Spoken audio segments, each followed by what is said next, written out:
¿Sabes qué se siente que tu propio hijo, ese que criaste con tanto amor, te mire a los ojos y te diga que ya no eres bienvenido en tu propia casa? Yo sí lo sé.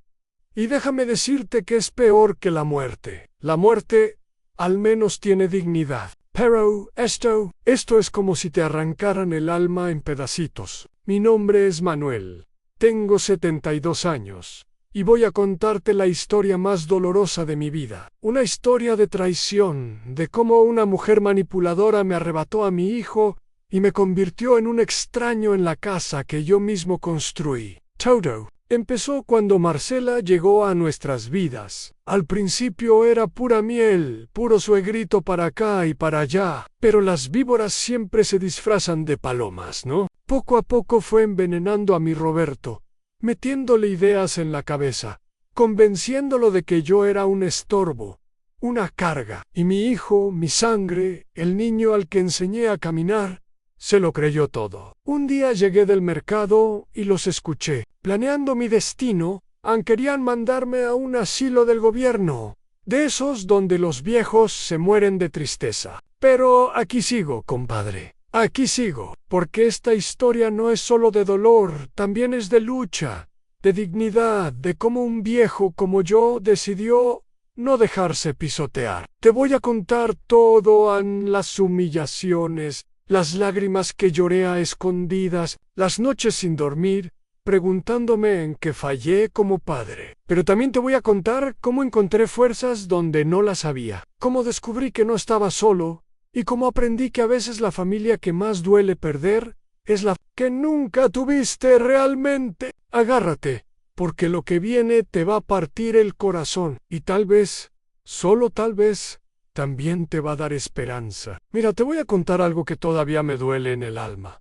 Algo que cambió mi vida para siempre. En mi familia, como en muchas familias mexicanas, siempre vivimos juntos, bajo el mismo techo. Mi esposa y yo criamos a nuestros 3 hijos en la misma casa donde yo nací, esa casita de la colonia Doctores que mi padre construyó con sus propias manos. Era nuestra tradición, nuestro orgullo.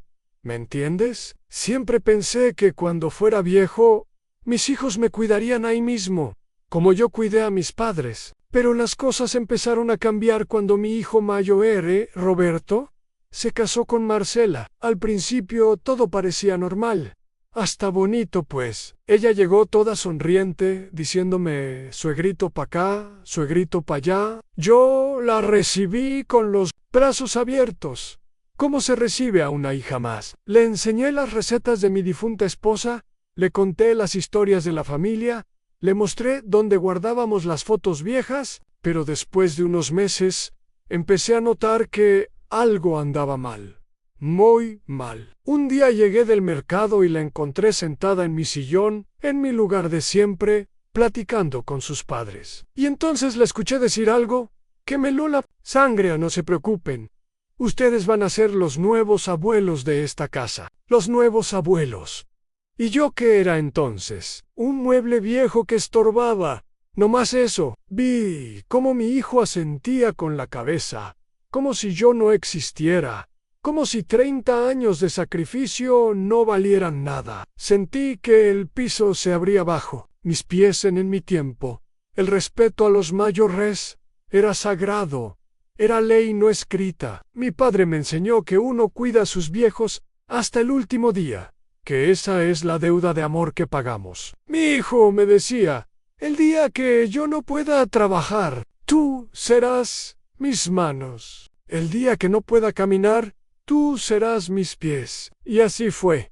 Lo cuidé hasta que cerró los ojitos para siempre. Pero ahora, en estos tiempos modernos, parece que esas enseñanzas se las llevó el viento. Los jóvenes ya no quieren saber nada de nosotros, los viejos. La verdad es que Marcela cambió toda la dinámica de la casa. Antes, yo era el que decidía a qué se cocinaba, cuando se hacían las reparaciones, cómo se organizaban las fiestas, no por autoritario sino por cosi. Funcionábamos, con respeto y orden. Pero ella empezó a tomar decisiones sin consultarme, a cambiar los muebles de lugar, a tirar cosas que para mí tenían valor sentimental. Es que ya están viejas, decía, como si lo viejo no tuviera derecho a existir, y mi hijo, mi Roberto, solo la miraba embobado. Lo más duro fue cuando empezaron a excluirme de las decisiones importantes. Ya no me preguntaban nada sobre los nietos, sobre la casa, sobre nada. Un día escuché a Marcela decirle a una vecina: «Es que mi suegro ya está grande, ya no entiende cómo son las cosas ahora». Que no entiendo. Yo que trabajé 40 años en la misma fábrica, que saqué adelante a mi familia con puro esfuerzo, ahora resulta que no entiendo. El dolor que sentí ese día fue como si me clavaran un puñal en el pecho. Pero lo peor estaba por venir. Y es que uno nunca se imagina que un hijo, sangre de tu sangre, te va a dar la espalda así. Pero Marcela tenía un plan.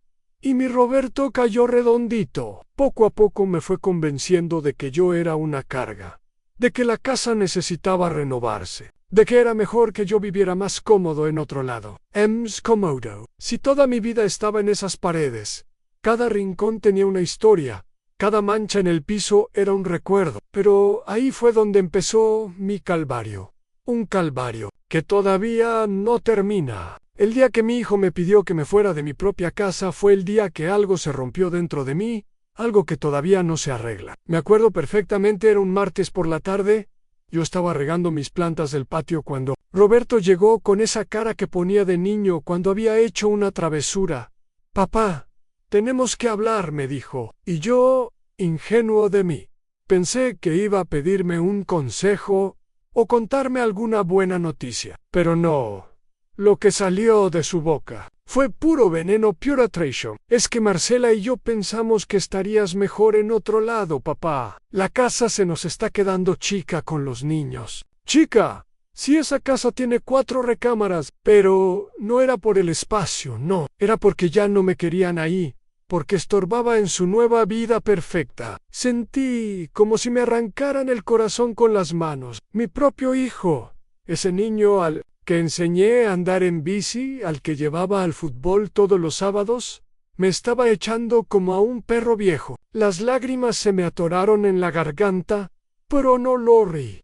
No les di ese gusto. Las noches después de esa plática fueron las peores de mi vida. No podía dormir pensando en que había hecho mal. ¿En qué momento perdí a mi hijo? Me la pasaba dando vueltas en la cama, recordando cuando Roberto era chiquito y me decía: «Papá, cuando sea grande voy a cuidarte como tú me cuidas a mí». Mentiras, puras mentiras. El dolor era tan fuerte que a veces me faltaba el aire. Senza chiumi. Ahogaba en mi propia tristeza. Y lo peor es que no tenía con quién hablar, porque Marcela ya había puesto a todos en mi contra. Empecé a sentirme invisible en mi propia casa. Llegaba a la cocina y se callaban, como si fuera un extraño. Mis nietos ya ni me saludaban. «Marcela», les había metido ideas en la cabeza. «No molesten al abuelo», les decía, pero con un tono que más bien quería decir: «Aléjense de él». Me sentía como un fantasma, vagando por los pasillos de lo que alguna vez fue mi hogar. La soledad me comía por dentro, aunque estuviera rodeado de gente. Es horrible sentirte solo entre tu propia familia. Mi autoestima se fue al suelo, compadre. Empecé a pensar que tal vez sí era una carga, que tal vez sí estorbaba. Me miraba al espejo y solo veía a un viejo inútil, sin valor, sin propósito. Ya no me arreglaba. ¿Para qué? Si nadie me veía, si a nadie le importaba. Con mis compadres del dominó me daba vergüenza que me preguntaran por mi familia. ¿Qué les iba a decir? Que mi propio hijo me quería fuera de la casa que yo mismo construí.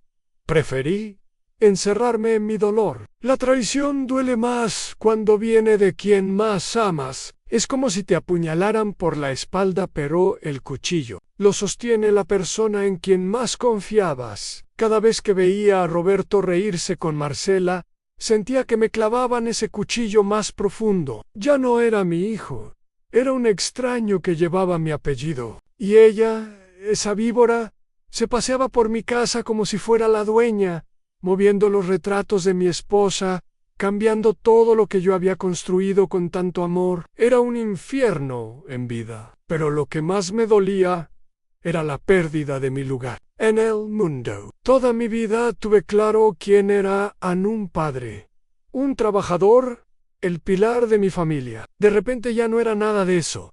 Era solo un estorbo, un problema que resolver. Me preguntaba para qué había vivido tanto, para qué había trabajado como burro todos esos años, si al final mi propia sangre me daba la espalda. El vacío que sentía era tan grande que a veces pensaba que hubiera sido mejor morirme junto con mi esposa, pero ahí seguía, arrastrando mi dolor día tras día. Lo que más coraje me dio fue darme cuenta de que legalmente yo tenía derechos, pero mi hijo y su mujer me los estaban pisoteando.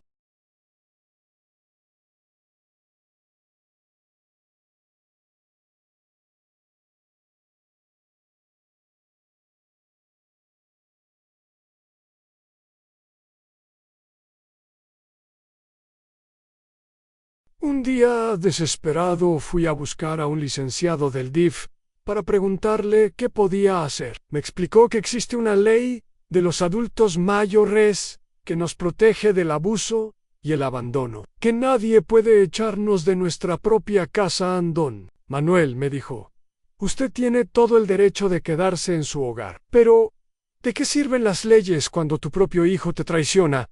El papel aguanta todo, pero el corazón no. Resulta que la casa estaba a mi nombre. Siempre lo estuvo. Yo nunca hice el cambio porque confiaba en Roberto, porque pensé que la familia era sagrada. Pero Marcela, esa mujer calculadora, ya tenía todo planeado. Empezó a presionarme para que firmara unos papeles, dizque para arreglar lo del predial. Mentiras. Lo que quería era que les pasara la propiedad. Menos mal que algo me olió mal, y no firmé nada. Es que ya está senil, le escuché decir a una amiga por teléfono. Senil, yo, más lista eres tú, víbora. El licenciado me explicó que podía hacer un testamento para proteger mis bienes, que así nadie podría quitarme nada mientras yo viviera, pero hacer eso era como aceptar que mi familia ya no existía, que ahora éramos enemigos. Me dolía pensar en tener que protegerme legalmente de mi propio hijo. ¿En qué momento llegamos a esto? Cuando yo era joven, la palabra de un padre era ley, el respeto era natural. Ahora todo tiene que ser con papeles y abogados. ¡Qué tristeza más grande! Lo peor fue cuando me enteré de que Roberto había estado averiguando sobre asilos del gobierno, de esos donde mandan a los viejitos que nadie quiere. Me lo contó una vecina que trabaja en el Seguro Social. La vi en el mercado y me dijo, don Manuel, tenga cuidado. Su hijo anduvo preguntando por los requisitos. ¿Se me heló la sangre? ¿Un asilo? Después de todo lo que hice por él, yo, que me partí el lomo para que estudiara, para que fuera alguien en la vida, y así me pagaba. La situación económica también se puso difícil. Como ya no trabajaba, vivía de mi pensión, que no era mucha, pero me alcanzaba. Pero Marcela empezó a cobrarme por todo, por la comida, por el agua, hasta por la luz que gastaba en mi cuarto. Es que todo está muy caro, suegrito, me decía, con esa sonrisa falsa, y Roberto nomás agachaba la cabeza. Yo que nunca les cobré nada, que mantuve esa casa por años, ahora tenía que pagar por existir en mi propio hogar. Era humillante, degradante. Pensé en irme a rentar un cuartito por mi cuenta, pero con la miseria de pensión que tengo, apenas me alcanzaría para un cuchitrilán, y a mi edad, ¿quién me iba a rentar? Los caseros ven a un viejito solo y piensan que se va a morir y les va a causar problemas. Además, dejar mi casa sería darles la victoria, sería aceptar que gané. No, yo no me iba a ir así nomás. Esa casa la construí yo con estas manos. Cada ladrillo tiene mi sudor. Si querían sacarme, iban a tener que hacerlo por la fuerza. Fue entonces cuando decidí buscar ayuda legal en serio. Encontré una organización que defiende a los adultos mayores. Me dijeron que mi caso no era único, que muchos viejos sufren lo mismo. Me ayudaron a juntar documentos, a preparar mi defensa, porque sí, aunque duela, tuve que prepararme para pelear contra mi propio hijo. La vida te da vueltas bien cabronas, ¿no? Pero no me iba a dejar. No, señor. Si querían guerra, guerra. Iban a tener... Lo primero que hice fue buscar ayuda profesional, aunque me costó un chingo aceptar que la necesitaba. Fui al DIF y me mandaron con una psicóloga, una muchacha joven, que al principio pensé que no me iba a entender. ¿Qué iba a saber ella del dolor de un viejo como yo? Pero me equivoqué. La doctora Lupita me escuchó con paciencia, me dejó llorar sin juzgarme. Don Manuel me dijo, usted no está solo en esto. Y por primera vez en meses, sentí que alguien me veía, que yo todavía existía. Empecé a ir a un grupo de apoyo para adultos mayores en la parroquia de San Juditas. Al principio me daba pena, yo llorando mis penas con extraños, pero cuando escuché las historias de los demás, me di cuenta de que mi dolor no era único. Ahí conocí a don Chucho, a dona Carmen, a un montón de viejitos que también habían sido traicionados por sus familias. Nos juntábamos los miércoles a platicar, a echarnos café y a veces hasta a reírnos de nuestras desgracias. Era como tener una nueva familia, una que sí me valoraba. La doctora Lupita me enseñó técnicas para manejar la ansiedad y la tristeza. Me dijo que escribiera en un cuaderno todo lo que sentía, que no me guardara nada. Al principio se me hacía raro. Yo nunca había sido de andar escribiendo, pero órale. Empecé a hacerlo y sentí como si me quitaran un peso de encima. Escribía sobre mi dolor, sobre mis recuerdos bonitos, sobre lo que me gustaría decirle a Roberto si pudiera. Era mi forma de sacar todo el veneno que llevaba dentro. También busqué recuperar el control de mi vida de otras formas. Empecé a salir más de la casa, aunque Marcela me mirara feo. Me iba al parque a dar vueltas, a platicar con otros viejitos, a alimentar a las palomas. Retomé lo del dominó con mis compadres, aunque al principio me daba vergüenza. Pero me recibieron como si nada, sin hacer preguntas incómodas. Aquí andamos, don Manuel, echándole ganas, me decían. Y sí, había que echarle ganas, aunque el corazón estuviera hecho pedazos. Investigué sobre residencias para adultos mayores, pero no de esas del gobierno donde te tratan mal. Encontré una que se llama Casa de los Abuelos, donde viven viejitos, independientes, cada quien con su departamentito. Fui a visitarla y me gustó. Había jardines, talleres, actividades. No era lo mismo que mi casa, pero al menos ahí me tratarían con dignidad. Empecé a ahorrar cada peso de mi pensión para poder pagar la entrada. Ir a mi plan B, por si las cosas se ponían más feas con Roberto y Marcela. Lo más importante fue que empecé a valorarme otra vez. En el grupo de apoyo me hicieron ver que yo no era un estorbo, que tenía mucho que ofrecer. Empecé a dar clases de carpintería a otros viejitos, a enseñarles lo que yo sabía. Ver sus caras de orgullo cuando terminaban un proyecto me devolvió las ganas de vivir. También me metí al coro de la iglesia, aunque desafino un poco, pero ahí nadie me juzgaba. Todos me aceptaban como era. Era como volver a nacer, pero esta vez sin depender de la aprobación de mi hijo. Pero la batalla más grande era la legal. Con ayuda de la Organización de Adultos Mayores, conseguí un abogado pro bono que me ayudó a blindar mis derechos. Preparamos toda la documentación de la casa, hicimos un testamento bien hecho y hasta metimos una denuncia por maltrato psicológico. No quería llegar a esos extremos, pero Marcela me había orillado. Si querían guerra sucia, yo también podía jugar ese juego, aunque me doliera en el alma tener que pelear contra mi propio hijo. Con el tiempo me di cuenta de que mi historia no era nomás mía. Era parte de algo más grande, más cabrón. México está cambiando, compadre, y no siempre para bien. Antes las familias éramos unidas, los viejitos éramos respetados, teníamos un lugar importante en la casa. Pero ahora los jóvenes quieren vivir como los gringos, cada quien por su lado, sin compromisos familiares. Marcela veía muchas telenovelas donde las nueras modernas mandan y los suegros estorban. Why me, Roberto? Se dejó llevar por esa corriente, olvidando de dónde venía. El problema es que este cambio cultural nos está pegando duro a los viejos. Ya no somos los sabios de la familia.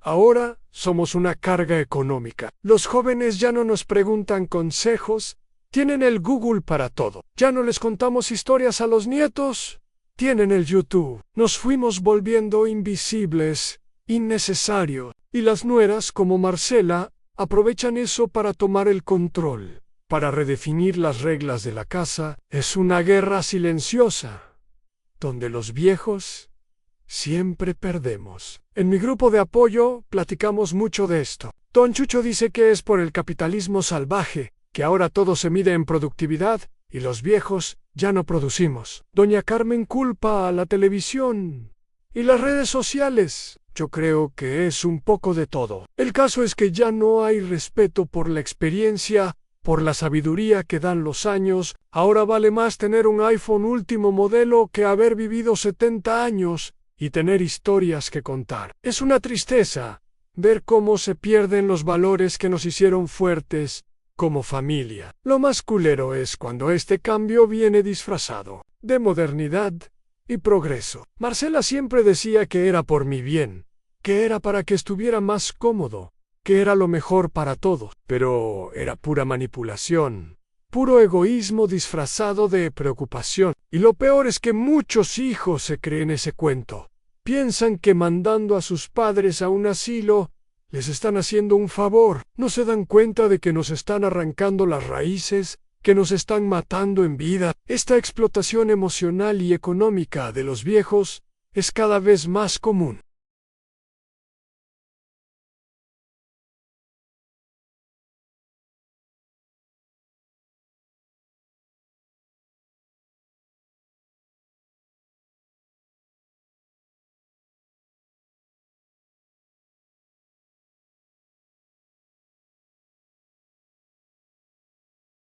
En el grupo conocí a una señora que su hija le quitó todos sus ahorros, dizque para invertirlos mejor. A otro señor su hijo lo convenció de vender su casa y ahora vive arrimado en un cuartito. Son historias de abuso que se repiten una y otra vez, pero nadie habla de eso. La sociedad prefiere voltear para otro lado, hacer como que no pasa nada. Total, somos viejos. Ya vivimos lo que teníamos que vivir, ¿no? Pues no, todavía tenemos dignidad. El desarraigo emocional es lo peor. Sí, cuando te sacan de tu casa, no solo pierdes 4 paredes, pierdes tu identidad. Cada rincón tiene un recuerdo, cada mueble cuenta una historia. Mi sillón donde veía el fútbol con Roberto cuando era niño, la cocina donde mi esposa hacía sus guisos, el patio donde celebramos tantos cumpleaños, todo eso se pierde cuando te echan. Es como si te borraran la vida de un plumazo, y luego dicen que exageramos, que somos dramáticos. No entienden que para nosotros esa casa es toda nuestra historia, pero no todo está perdido. No, señor. Los viejos estamos aprendiendo a defendernos, a buscar nuestra autonomía. Ya no nos quedamos callados como antes. Ahora conocemos nuestros derechos y los hacemos valer. Nos estamos organizando, creando redes de apoyo, exigiendo respeto. Es una lucha desigual, pero ahí vamos, porque al final del día, nosotros construimos este país y merecemos vivir nuestros últimos años con dignidad. Si la familia ya no nos valora, encontraremos otros espacios donde sí lo hagan. La vida sigue, aunque duela. Te voy a platicar de Doña Esperanza, una señora que conocí en el grupo de apoyo que me voló la cabeza con su historia. Ella también fue echada de su casa por sus hijos, pero en vez de dejarse morir de tristeza, agarró sus pocas cosas y se fue a rentar un cuartito. ¿Y sabes qué hizo? Empezó a hacer tamales para vender. Esos tamales oaxaqueños que nomás de olerlos se te hace agua a la boca. Al principio vendía poquitos en la esquina, pero la voz se corrió y ahora tiene su changarro bien puesto. Manuel me dijo un día, mis hijos me quitaron la casa, pero no me quitaron las ganas de vivir. Lo más chingón es que doña Esperanza no se quedó sola en su negocio. Empezó a juntar a otras señoras en su misma situación y formaron una cooperativa. Ahora son como 15 viejitas que hacen tamales, atole, gorditas, de todo. 6 para cocinar, para vender, para cuidarse entre ellas. Cuando una se enferma, las demás la apoyan. Es como una familia elegida, no de sangre, sino de corazón. Hasta rentaron un local más grande y pusieron mesas para que la gente coma ahí. Ver eso me dio esperanza. Me hizo pensar que tal vez yo también podría reinventarme. Pero el caso que más me impactó fue el de don Artemio, un señor de Xochimilco, que sí se fue a los tribunales. Su historia era parecida a la mía. Su nuera lo quería fuera. Su hijo se había puesto de su lado, pero don Artemio no se dejó. Consiguió un abogado chingón y demandó a su hijo por despojo y maltrato. Juntó testigos, grabaciones, mensajes de WhatsApp donde lo amenazaban. El juicio duró 2 años. 2 años de ir y venir a los juzgados, de gastar en copias y trámites. Pero al final ganó. El juez ordenó que le devolvieran su casa. Lo más cabrón del caso de don Artemio es que tuvo que poner una orden de restricción contra su propio hijo. ¿Te imaginas? Tener que pedirle a la ley que tu hijo no se te acerque. Pero no le quedó de otra, era eso o vivir en la calle. Ahora vive solo en su casa, con sus recuerdos y sus fantasmas. Me contó que a veces se arrepiente, que extraña a su hijo a pesar de todo. Gané la casa, pero perdí a mi familia, me dijo, con los ojos llorosos. Es una victoria amarga, pero al menos conservó su dignidad y su patrimonio. También conocí el caso de un grupo de viejitos en Coyoacán, que se organizaron diferente. Cuando vieron que sus familias los querían en asilo, se juntaron entre varios y rentaron una casa grande entre todos. Cada quien tiene su cuarto, pero comparten la cocina, la sala, el patio. Es como una comuna de viejos, se cuidan entre ellos, se hacen compañía. Uno de ellos es doctor jubilado y les checa la presión. Otra era maestra y les da clases de computación. Encontraron una forma de vivir con dignidad, sin depender de hijos malagradecidos. Estos ejemplos me hicieron ver que hay muchas formas de enfrentar el abandono. Algunos pelean legalmente como don Artemio, otros crean nuevas oportunidades como doña Esperanza, otros buscan alternativas comunitarias como los de Coyoacán. Cada quien encuentra su camino según sus fuerzas y posibilidades. Lo es no dejarse vencer, no aceptar que nos traten como trastes viejos. Todos estos viejitos me enseñaron que la vida no se acaba cuando tu familia te da la espalda, nomás cambia de rumbo. Yo todavía estoy decidiendo qué camino tomar. A veces pienso en demandar como don Artemio, pero me da miedo quedarme solo. Como Elan, otras veces sueño con poner mi tallercito de carpintería como el negocio de doña Esperanza. O tal vez busque otros viejitos para vivir en comunidad. Lo que sí tengo claro es que no me voy a dejar, que voy a luchar por mi dignidad hasta el último día, porque estos ejemplos me enseñaron que sí se puede, que no estamos condenados a sufrir en silencio. ¿Te parece bien este tópico o prefieres algún ajuste? Tento novamente Gaderapa. To continue, final topic with emotional style point to sell. Usuario dijo, ok.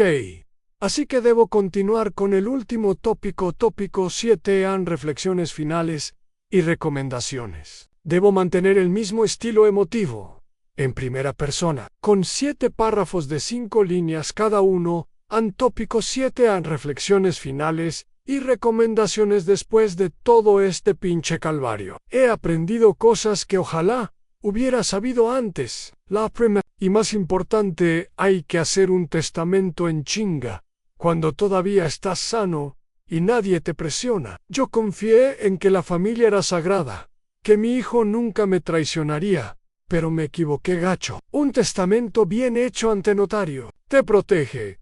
Deja claro que nadie puede echarte de tu casa mientras vivas. No es desconfianza, es prevention. Ojalá alguien me lo hubiera dicho antes de que Marcela llegara a joder mi vida. También aprendí que hay que hablar. Comunicarse aunque duela. Yo me guardé muchas cosas por no hacer olas, por mantener la paz familiar, pero ese silencio fue mi perdición. Cuando Marcela empezó con sus mañas, debí hablar claro con Roberto. Decirle: hijo, esto no me gusta, me está lastimando. Tal vez no hubiera servido de nada, pero al menos habría intentado. A veces los hijos no se dan cuenta del daño que hacen hasta que se los dices de frente. Y si no quieren escuchar, pues al menos tu conciencia queda tranquila. Otra cosa bien importante: búscate una red de apoyo antes de que la necesites. No esperes a estar solo y desesperado como yo. Ve a los grupos de adultos mayores. Hazte amigo de otros viejitos. Mantén contacto con compadres y vecinos. Cuando la familia te falla, esas personas se vuelven tu salvación. En mi caso, el grupo de la parroquia fue mi tabla de salvación. Sin ellos, no sé qué hubiera sido de mí. No te dé pena pedir ayuda. No es debilidad, sino inteligencia. Sí, ya estás en una situación como la mía, acércate a las instituciones que nos protegen. El DIF, el INAPAM, las organizaciones de derechos humanos. Sí, da hueva hacer trámites y a veces los burócratas son bien ojetes, pero ahí está la ayuda, si la buscas. No te quedes callado, pensando que no hay solución. Documenta todo, guarda mensajes, graba conversaciones aunque sea a escondidas, toma fotos.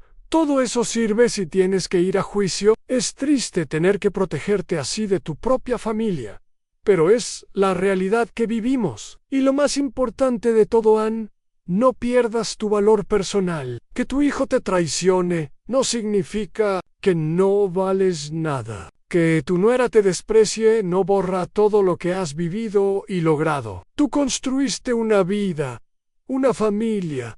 Trabajaste con honestidad. Eso nadie te lo puede quitar. A mí me costó mucho entenderlo. Pasé meses sintiéndome como basura. Pero no somos basura. Somos personas con historia, con dignidad. No dejes que nadie, ni siquiera tu propia sangre, te convenza de lo contrario. Para los que todavía tienen buena relación con sus hijos, no se confían. El amor no está peleado con la precaution. Hablen de estos temas antes de que sea tarde. Dejen claro qué esperan para su vejez. Y si ven señales de alerta con las nueras o yernos, no se hagan pendejos. Una persona que no respeta a sus propios padres, tampoco los va a respetar a ustedes. Pongan límites desde el principio. No dejen que los vayan arrinconando poco a poco como me pasó a mí. Es mejor un pleito a tiempo que una traición después. Al final del día, lo que me mantiene de pie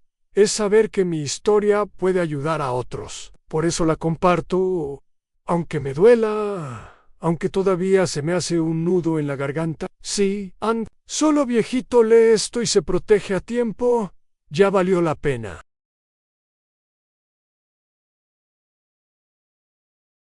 No estamos solos en esta lucha.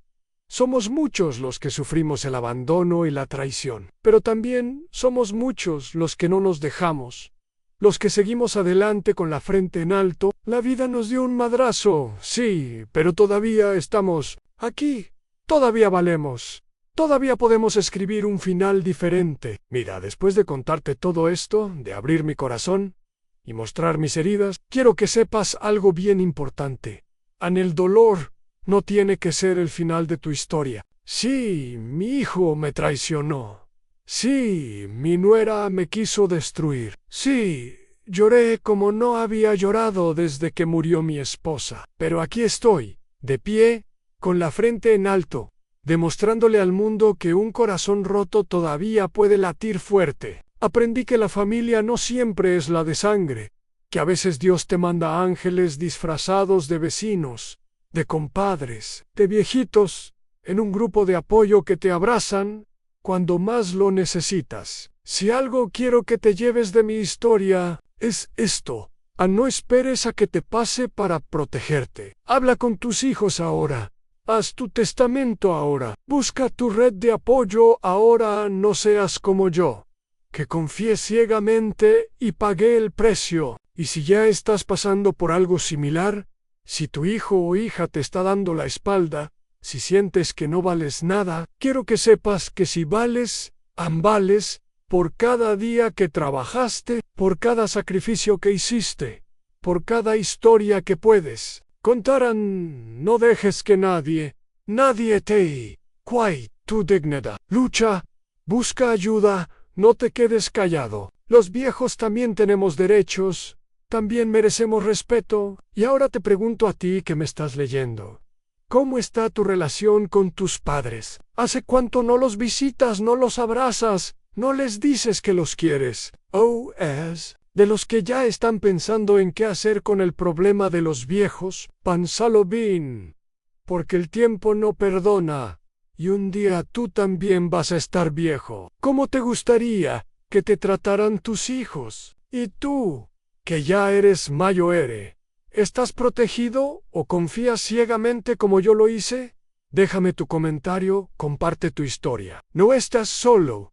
Somos muchos los que hemos pasado por esto. Si esta historia te tocó el corazón, si te hizo pensar, si te hizo llorar, o si te hizo abrazar a tus viejos, compártela. Que llegue a más personas, que sirva de advertencia, de consuelo, de esperanza. Y si quieres seguir escuchando historias reales, historias que duelen, pero que también sanan, dale like a este video y suscríbete al canal. Activa la campanita para que no te pierdas ninguna historia, porque cada historia que comparto es un pedazo de vida, una lección aprendida a golpes, un mensaje de que no importa qué tan duro sea el camino, siempre hay una luz al final del túnel. Gracias por escucharme, gracias por no juzgarme, gracias por estar aquí. Que Dios los bendiga y que nunca tengan que pasar por lo que yo pasé.